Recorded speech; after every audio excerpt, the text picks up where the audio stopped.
tym wideo chciałbym odpowiedzieć na pytanie, czy w Nigerii jest niebezpiecznie, szczególnie dla chrześcijan. Jaki kościół spotkałem w Nigerii, jaka jest sytuacja ekonomiczna. A więc zaczynamy od bezpieczeństwa. Owszem, zdarzają się wioski na północy, które są napadane. Są to głównie wioski chrześcijańskie, a ci, którzy napadają, zazwyczaj to są muzułmanie, więc naturalnie tutaj dochodzi do pewnego konfliktu.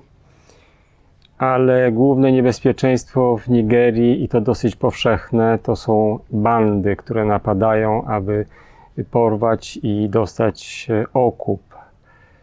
I oczywiście tutaj nie ma znaczenia religia, ma znaczenie właściwie inna religia, czyli religia pieniądza. Dlatego, że ofiarami tych napadów są przypadkowi podróżni, czy są to muzułmanie, czy są to chrześcijanie. I dlatego też odradzają mi tutaj podróżowanie między miastami autobusem, czyli powiedzmy drogami publicznymi, i że niestety muszę latać samolotem, to się wiąże też i z kosztami. Jaki kościół spotkałem w Nigerii? Mogę powiedzieć praktycznie o tej parafii, w której się znajduję. Jestem gościem parafii Świętego Patryka, założonej w latach 30. przez misjonarzy irlandzkich. W ogóle diecezja świętowała właśnie niedawno 75-lecie istnienia. I ta parafia ma bardzo dużo gorliwych katolików. Wystarczy powiedzieć, że msze codzienne o 7 gromadzą bardzo liczne grono wiernych parafian. Wcześniej o 6:30, kiedy jest jeszcze ciemno, niektórzy gromadzą się na jutrzni połączonej z adoracją Najświętszego Sakramentu. Jaka jest sytuacja ekonomiczna w Nigerii? Właściwie trudno mi jest powiedzieć, jest to dla mnie niezrozumiała sytuacja. A jest takie powiedzenie, że jeżeli nie wiadomo o co chodzi, chodzi o pieniądze, czyli podobnie jak w Polsce jest sporo osób, które nie dbają o dobro wspólne, lecz raczej o swoją własną prywatę. Kraj generalnie jest błogosławiony przez Boga. Ludzie są bardzo sympatyczni, życzliwi, kontaktowi. Miejsce, w którym jestem goszczony, jest też piękne. Można podsumować tak, że wiele osób odradzało mi przyjazd do Nigerii. Natomiast to miejsce, w którym jestem, jest podobne do raju. Jest piękna roślinność. Dosłownie przed drzwiami mam kokosy i ananasy. Wokół też biegają wolne kury ze swoimi pisklakami, kwiaty rajskie. Oczywiście powiedzieć, że ten kraj to prawie raj, to byłaby przesada.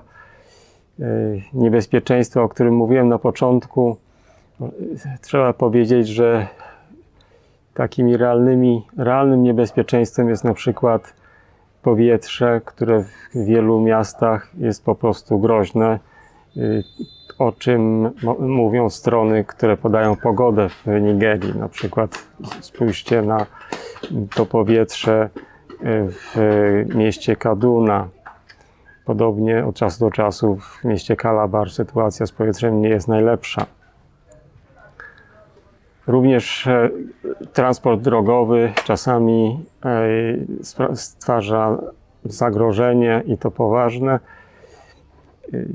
Ruch w Polsce i ten nieporządek, to jest ciekawe, ponieważ Polacy, którzy mieszkają w Norwegii, gdy przyjeżdżają do Polski, narzekają na to, że ruch w Polsce jest chaotyczny i niebezpieczny.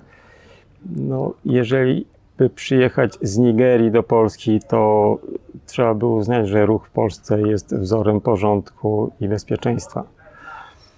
Dlatego, gdy jechałem z Kaduna do Abuji, to jest stolicy, to jest około 180 km,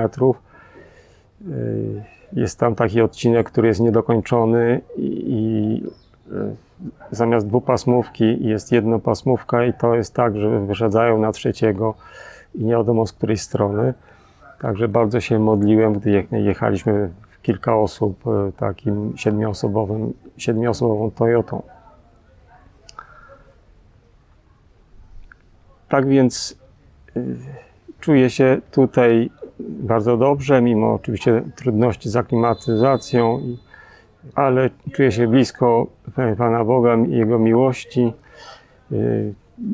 Widzę i czuję, że Bóg kocha Nigerię i chce, aby ta ewangelizacja, którą tu prowadzimy, żeby była kontynuowana. I jestem gotowy w tę ewangelizację się włączyć. Proszę o modlitwę, o wsparcie duchowe.